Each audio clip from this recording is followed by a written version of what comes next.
Hello and welcome to this tips and techniques video from Master Your Photography. In this series we've carefully crafted a collection of short videos designed to provide you with key points on specific topics without any of the unnecessary waffle.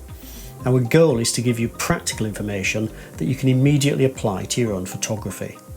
We understand that your time is precious, so we've condensed each video to deliver concise, actionable information. With our tips and techniques series, you'll gain the knowledge and the confidence to improve your photography in no time at all. So, that's probably enough waffle, let's get started. This video is all about something called the rule of thirds, which you may have heard about. And the first thing to point out is that it's not actually a rule. Instead, think of it as a guideline. It's something that is a fundamental concept, not just in photography, but across all the visual arts, and it really helps to create stronger compositions.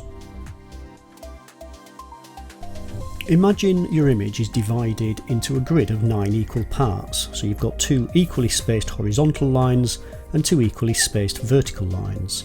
The rule of thirds suggests that if you put your main subject on those lines, and in particular on the intersection of those lines, then your composition will be so much stronger.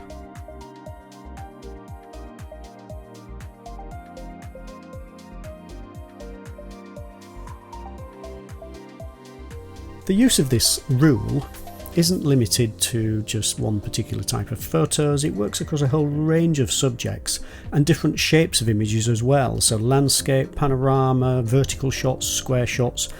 As long as you divide your image into 9 equal sections, then the rule of thirds can be applied.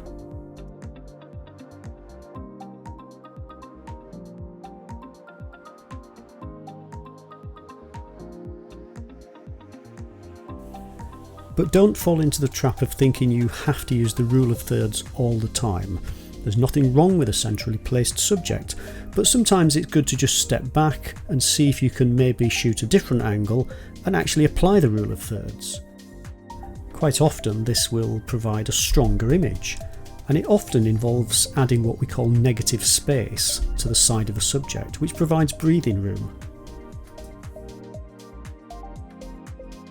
You can apply the rule of thirds to your images in post-production. You can crop an image to put the subject on one of those intersecting lines.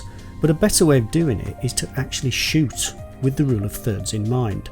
And many cameras have an option to display a grid in the viewfinder.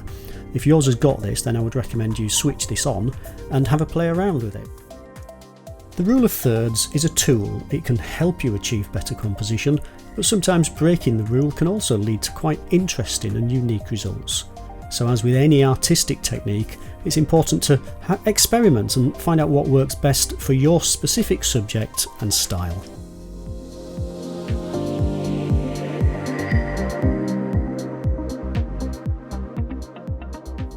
Thank you for tuning in to Master Your Photography's Tips and Techniques series.